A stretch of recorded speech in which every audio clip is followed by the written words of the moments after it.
कल हमने जो डेमो दिया था, डेमो 17 MCQs जो मैंने किए थे, आज उससे आगे कंटिन्यू करेंगे। कल थोड़ा सा रिवाइंड करवाऊँ तो हमने कॉन्स्टिट्यूशन पढ़े कि कौन सा कॉन्स्टिट्यूशन कब इम्प्लीमेंट हुआ। पहले 2 ऑब्जेक्टिव रेजोल्यूशन और 1956 का कॉन्स्टिट्यूशन जो कि 9 सालों के बाद आया, उसका कौन एडमिनिस्ट्रेटर था 1949 में, मार्च 1949, और फिर 23 मार्च 1956 को दूसरा कॉन्स्टिट्यूशन। और इसी तरह फिर उससे आगे हमने पढ़ा था कि कौन कौन सी ज़बानें कौमी ज़बानें थी, प्रेसिडेंट का मुसलमान होना। इसी तरह कुछ चीज़ें हमने पढ़ी थी कि बोगरा फार्मूला जो था उसके ऊपर जो पहला कॉन्स्टिट्यूशन था वो आया था। और उसके बाद हमने पढ़ा था कुछ बोगरा फार्मूला जो कॉन्स्टिट्यूशनल फार्मूला था 9 ईयर्स के बाद। बस यही थोड़ी सी बेसिक्स ही हमने स्टार्ट किया था। आज हम पढ़े जा रहे हैं जी सेकंड कॉन्स्टिट्यूशन के बाद 1958 के अंदर, मतलब जो सेकंड नहीं फर्स्ट कॉन्स्टिट्यूशन 1956 को एब्रोगेट कर दिया गया। सिकंदर मिर्ज़ा ने उसको ख़त्म किया और अक्टूबर 1958 में उन्होंने मार्शल लॉ लगा दिया। लिहाजा अब यहाँ से हम देखें तो पहला कॉन्स्टिट्यूशन पहला martial law administrator Sikandar Mirza था। ये MCQs भी आ सकता है। और उसने जब लगाया था तो वो था अक्टूबर 1958। तो ज़ाहिर बात है उसने जो पिछला कॉन्स्टिट्यूशन 1956 का था वो एब्रोगेट किया था। इसके बाद आता है जी अयूब ख़ान ने नया कॉन्स्टिट्यूशन कब दिया, तो वो आता है 1962, जून 1962।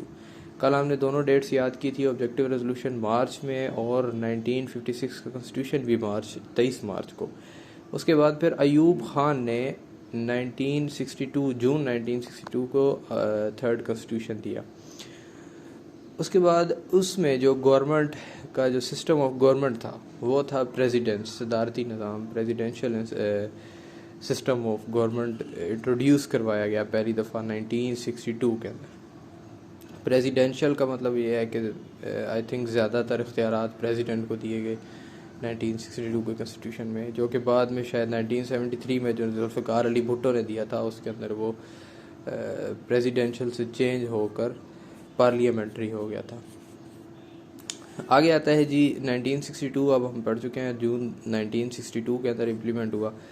उसके बाद आता है कब ये ख़त्म हुआ, एब्रोगेट कब हुआ ये कॉन्स्टिट्यूशन 1962 का। काफ़ी थोड़े से अरसे के लिए रहा, ग़ालिबन 7 साल के लिए। तो 20 मार्च 1969 और इसकी एग्जैक्ट डेट जब थी वो थी 25 मार्च, जब ये एब्रोगेट करवा दिया गया। दोबारा मार्शल लॉ लग गया, पहले सिकंदर मिर्ज़ा ने लगाया, अब जनरल याहिया खान ने लगाया।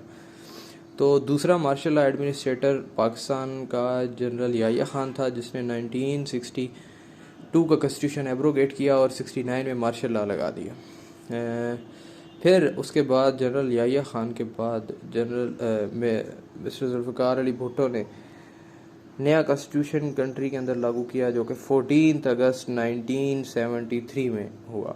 तो यहाँ तक अगर हम टाइम लाइन देखें तो ऑब्जेक्टिव रेजोल्यूशन 1949 जो मार्च में आया, फिर उसके बाद 1956 का कॉन्स्टिट्यूशन जो कि 23 मार्च को लगा, फिर 1956 का कॉन्स्टिट्यूशन के बाद वो लगा, क्या कहते हैं, मार्शल लॉ लगाया सिकंदर मिर्ज़ा ने 1958 के अंदर, अक्टूबर 1958 के अंदर। सिकंदर मिर्ज़ा के मार्शल लॉ के बाद 1962 के अंदर 1962 के अंदर नया कानून जो था, कॉन्स्टिट्यूशन जो था वो इन्फोर्स किया गया, अयूब ख़ान ने किया था, जो कि जून 1962 में था, जिसकी गवर्नमेंट प्रेसिडेंशियल थी। और उसके बाद फिर अब जून 1962 कॉन्स्टिट्यूशन के बाद फिर जून के बाद दोबारा हम 73 कॉन्स्टिट्यूशन में जाते हैं, जो कि 14 अगस्त को है। तो ये इस तरह डेट हम याद रख सकते हैं कि मार्च फिर जून फिर अगस्त।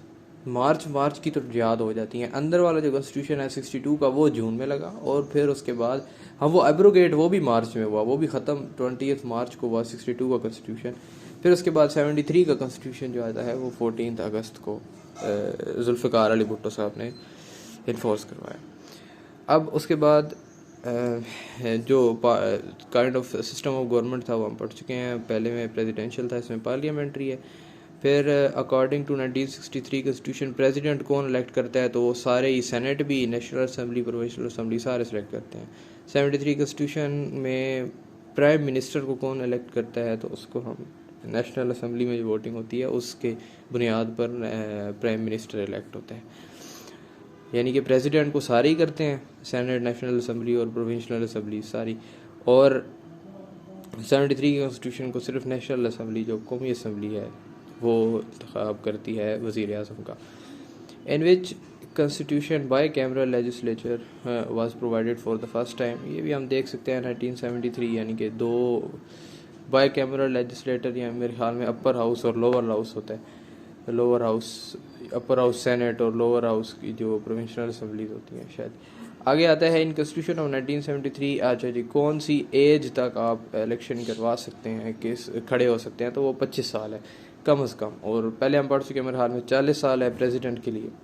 आगे है in constitution 1973 what kind of seats in senate was set. ये इंपॉर्टेंट एमसीक्यूज है कि 1973 का कॉन्स्टिट्यूशन जो कि 14 अगस्त को जुल्फ़िकार अली भुट्टो ने लगाया, तो उन्होंने 100 सीट्स मुख्तस कर दी सेनेट के लिए। 73 कॉन्स्टिट्यूशन में ऑफिस ऑफ प्रेसिडेंट जो है वो कितने साल तक प्रेसिडेंट रहता है, एक तो हमने 5 ईयर्स, अभी भी यही चल रहा है आई थिंक, तो 5 ईयर्स तक ये प्रेसिडेंट रहता है। 100 सीट्स जो हैं वो सेनेट की मुख्तस की जाती हैं। आगे फिर 1973 का ये आर्टिकल है 58(2)B, जो अभी शायद चेंज हो चुका है, power of president to dissolve national assembly. अब शायद प्राइम मिनिस्टर के पास पावर है कि वो नेशनल असम्बली को डिसोल्व कर सकें, आई एम नॉट कन्फर्म्ड। उसके बाद हाउ मैनी आर्टिकल्स, ये इंपॉर्टेंट कॉन्स्टिट्यूशन है कि 56 के MCQ है कि 56 के कॉन्स्टिट्यूशन में कितने आर्टिकल थे और 62 के कॉन्स्टिट्यूशन में कितने आर्टिकल थे।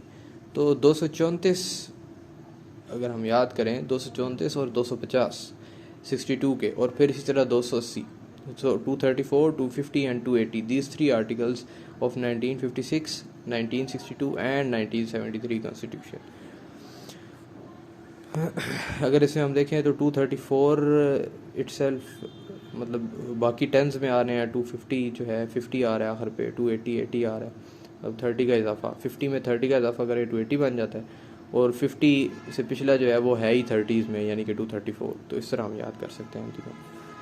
आगे है इन 1973 constitution who were declared non Muslims, तो हम पढ़ चुके हैं कादियानियों को नॉन मुस्लिम करार दे दिया गया। मौलाना मौदूदी की ये काविश थी काफ़ी ज़्यादा इसके अंदर, और भी काफ़ी एमिनेंट पर्सनैलिटीज़ थी जिन्होंने इसके अंदर हिस्सा लिया और कादियानियों को नॉन मुस्लिम मुस्लिम डिक्लेयर करवा दिया। व्हेन डिड फातिमा जना joined all India Muslim league, ये हम पहले ही पढ़ चुके हैं। 1938 भी है, कहीं पे 1939 भी है।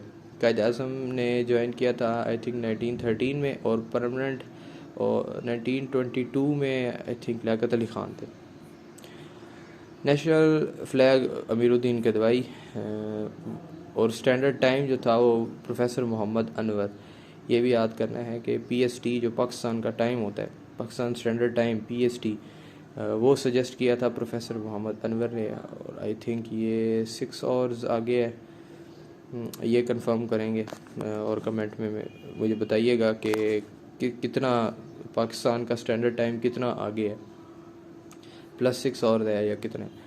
पाकिस्तान का फर्स्ट कॉइन कब इशू हुआ, तो पाकिस्तान के बनने के 1 साल के बाद, यानी कि 1 साल के बाद भी नहीं, चंद महीनों के बाद 3 जनवरी 1948 में पहला कॉइन इशू हुआ, तकरीबन 3-4 महीने। Where the biggest salt mine located in Pakistan, तो ये जेलम में है, ख्यूड़ा माइन जो कि जेलम डिस्ट्रिक्ट के अंदर है, तो ये सबसे बड़ी साल्ट माइन पाकिस्तान के अंदर लोकेटेड है। लॉन्गेस्ट रिवर दरिया सिंध है, और उसके बाद नेशनल फ्लावर जैस्मिन है, चकोर नेशनल बर्ड है। फ़राइज़ी मूवमेंट हाजी शरीयतुल्लाह ने शुरू की थी। अब ये फ़राइज़ी मूवमेंट है क्या, अगर हम इसे सर्च करें तो फ़राइज़ी मूवमेंट एक इस्लाम को रिवाइवल मूवमेंट थी जो 19वीं सदी के अंदर शुरू की गई। 1818 में हाजी शरीयतुल्लाह ने शुरू की थी, और उनके फादर के पास आउट होने के बाद उनको लीडरशिप इनकी मिली थी। इसका एम भी यही था कि इस्लामिक प्रैक्टिसेस को लेकर आना, और जो अगेंस्ट इस्लामिक मूवमेंट्स हैं उनको रोकना, उस मूवमेंट्स को रोकना। हाजी शरीयत उल्लाह ने 1818 में या 1819 में शुरू किया। I think sir Syed Ahmad Khan की तारीख़ पैदाइश भी 1817 है, तो इसको उसके साथ रिलेट किया जा सकता है कि उन्हीं दिनों के अंदर फ़्राइज़ी मूवमेंट भी शुरू हुई थी जब sir Syed Ahmad Khan was born. उसके बाद कशफ़ुल माजूब, ये बड़ी वो तसव्वुफ़ के ऊपर मेरे ख्याल में ये किताब है हज़रत दाता गनी बख्श रहमतुल्लाह अलैह की। Who reviewed the famous book the Indian Musalmans. तो इंडियन मुसलमान्स 1872 के अंदर आप देखें 1898 के अंदर सर सैयद अहमद ख़ान वफ़ात पा रहे हैं, यानी कि 20 ईयर्स के ऊपर उन्होंने इस किताब का रिव्यू किया द इंडियन मुसलमान्स, तो वो सर सैयद अहमद ख़ान थे। तो ये हम इस तरह याद कर सकते हैं।